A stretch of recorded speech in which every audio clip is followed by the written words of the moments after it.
Почитувани, продолжуваме со обелоденување на уште еден сегмент во најголемиот криминал во историјата на Македонија, направен преку проектот Скопје 2014 година.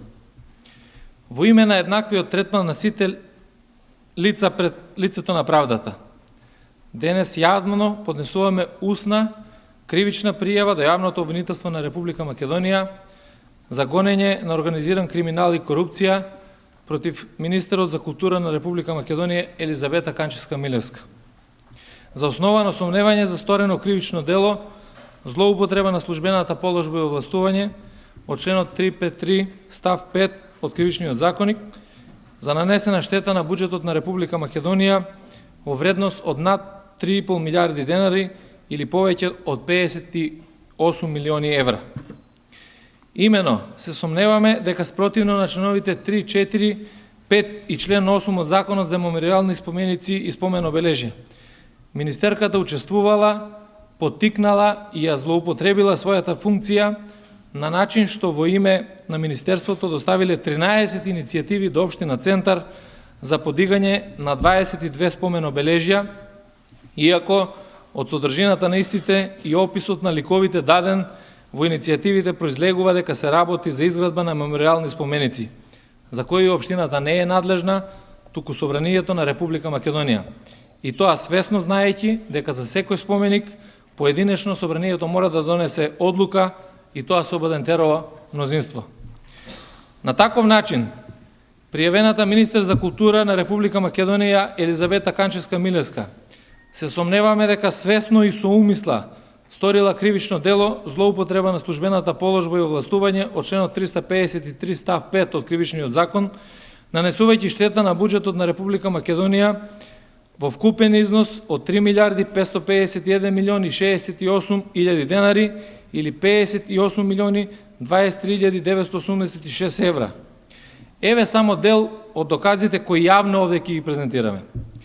Министерството за култура ги доставило иницијативите за подигање на спомен обележја број 33 9992/1 од 30.10.2007 година, 41 30 60/1 од 4.3.2008 година, 41 61 14/1 од 16.6.2008 година и уште 10 такви иницијативи до Општина Центар за отпочнување на постапки за изградба на наводни спомен обележја, како исплаќање на повеќе од 58 милиони евра.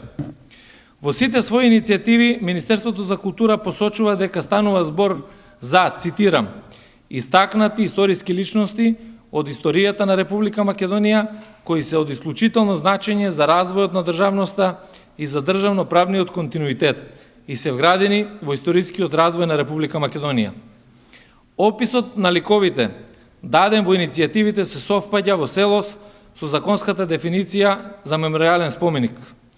Од увидот во списокот на поставените споменици, нема сомневање дека сите ликови кои се посочени во иницијативите од Министерството за култура представуваат маркантни личности кои се од исклучително значење за развојот на државноста на Република Македонија.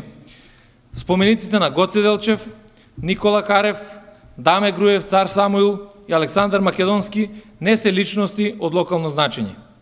Имајќи ги во предвид законските одредби членовите 3, 4, 5 и 8 од Законот за мемориални споменици и спомен обележја, како и усно изложените факти на денешната пресконференција, бараме итно постапување на МВР јавното обвинителство, кои ќе докажат дека немаат селективен пристап и дека сите се еднакви пред законот.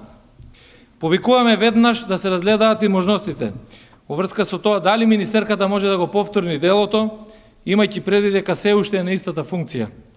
Треба да се процени дали министерката за култура може да влијае на сведоците и дали министерката може многу лесно да се впушти во бегство надвор од државата, знаејќи дека има дипломатски пасош.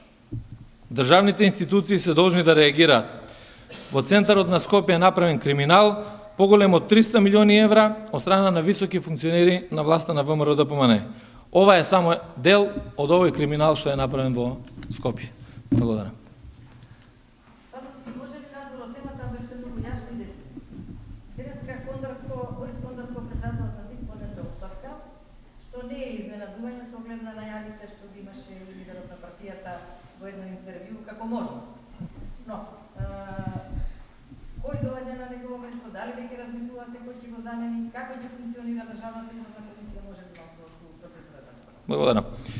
Значи, точно е, денеска председателот на Државната изборна комисија поднесе оставка од лични причини. Во СДСМ во тек се консултации во однос на оваа состојба која што не се случува. Ние сакаме Државната изборна комисија да има успешна и ефикасна работа, пред се во исполнување на препораките кои што се на ОПСЕ и ОДИХР, прочитување на избирачкиот список и сите други забелешки кои што ни ги дадоа на изборниот процес. Значи, ние не сакаме со ниту еден момент да биде закочена работата на Државната изборна комисија, туку напротив да може ефикасно да работи, и затоа очекуваме веднаш на првата наредна седница на Собрание на Република Македонија да се констатира оставката и да се започне нова процедура за избор на нов председател на Државната изборна комисија. Спасовски, има ли рок кога ќе предложите нов председател? Дали може да очекуваме до крајот на месецот? Нов председател ќе се предложи во оној момент кога ќе биде распишен огласот за конкурирање за председател на ДИК. Сигурно дека има кандидати, за во тек се консултациите. Сите оние кои што ги исполнуваат условите за оваа функција. Дали Виолета Дума останува предложена на комисијата? Како? Дали Виолета Дума бидејќи таа е предлог на СДСМ останува предложена во комисија? Разговараме сега само за председател на ДИК.